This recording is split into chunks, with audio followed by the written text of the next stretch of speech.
Many years ago, only a few were privileged to hear great music. Now, by the magic of radio, all may hear.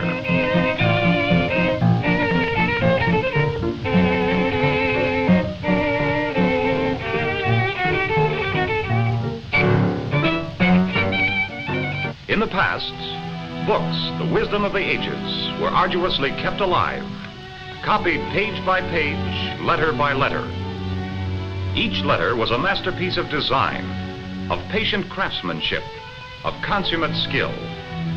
And the result? A single masterpiece, destined only for the hands of the rich, the learned, or the great.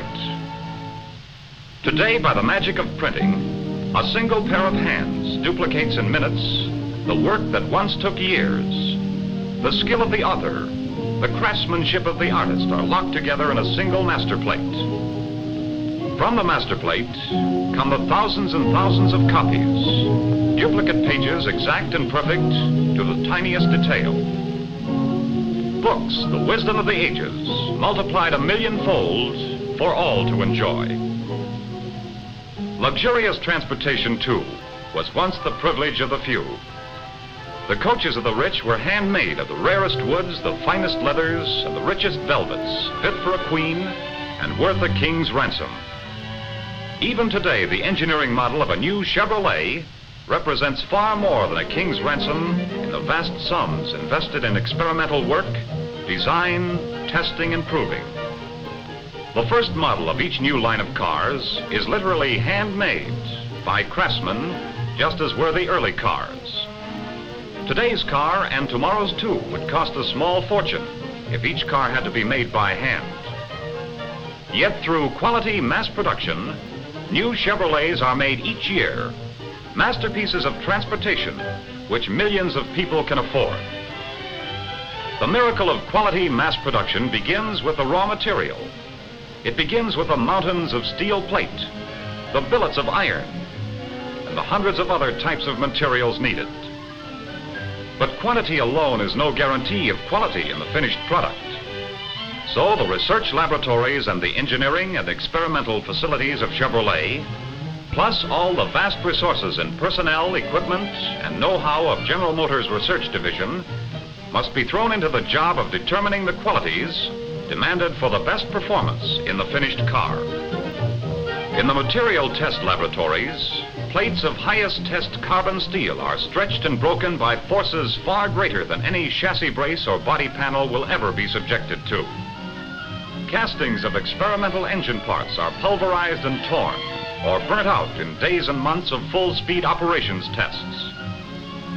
Test plates of paints and lacquers are bent and twisted.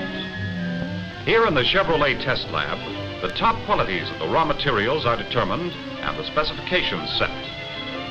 Every raw material has within it exactly the same maximum degree of quality and the same ability to meet with maximum performance the purpose of the finished part into which it will be fabricated. But Chevrolet quality mass production is dependent on more than quality materials alone. It takes the finest machines in the world, products of Chevrolet ingenuity and know-how. These are the master dies, which turn out in a single tremendous blow, completed parts, accurate and exact to a fraction of a thousandth of an inch, which repeats this miracle of production thousands of times every day. From other master patterns, whole batteries of power presses stamp out precisely formed door panels and top sections. Multi-drilled precision machines bore the 6 cylinders of Chevrolet's overhead valve engine in a single operation. And the cylinders are honed to mathematical trueness and polish in a matter of seconds. Rough forged axles, thousands of axles each day are formed from the toughest and strongest alloys. Precision machining operations make each axle of carbon nickel chrome alloy exactly like every other.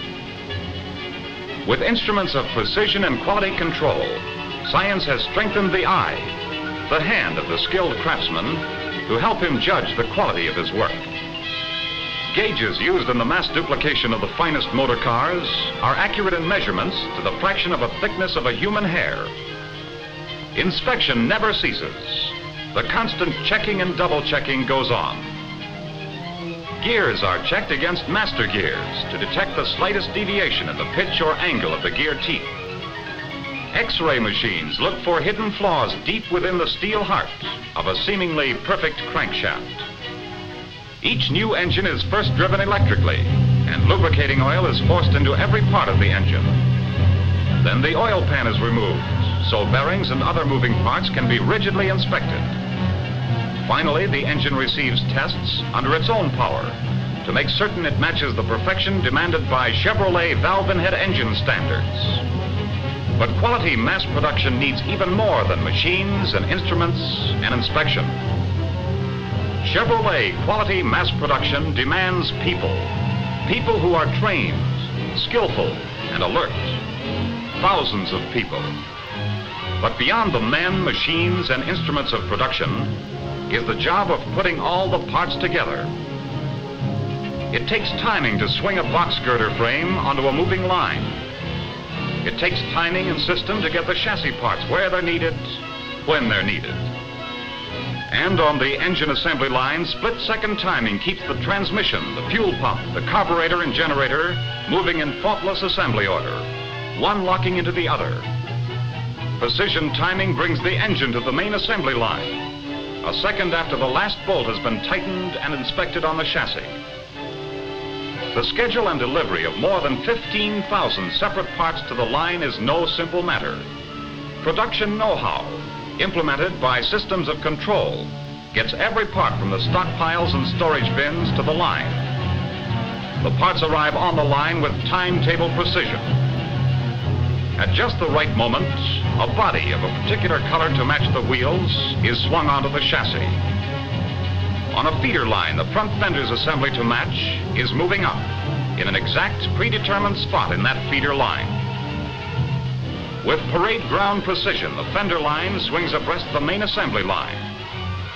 But what about interior trim and upholstery to match? On another feeder line, front and rear seats upholstered in complementary tones were on their way long ago. They arrived on the main line on time when they were needed. It was planned that way weeks and months in advance. Car after car moves down the line, each car a masterpiece of 15,000 individual parts. And rigid inspection still continues to make certain that the completed cars are as perfect as men and machines can make them. Each car is driven off the line for a test run before it's allowed to leave the plant. 15,000 individual parts operating as a single smooth-running unit. Men and machines have multiplied 15,000 parts by 1,000 times 1,000 into a smooth-flowing symphony of comfort, beauty of line, the durability and safety, the economical performance that mean Chevrolet, the masterpiece for millions.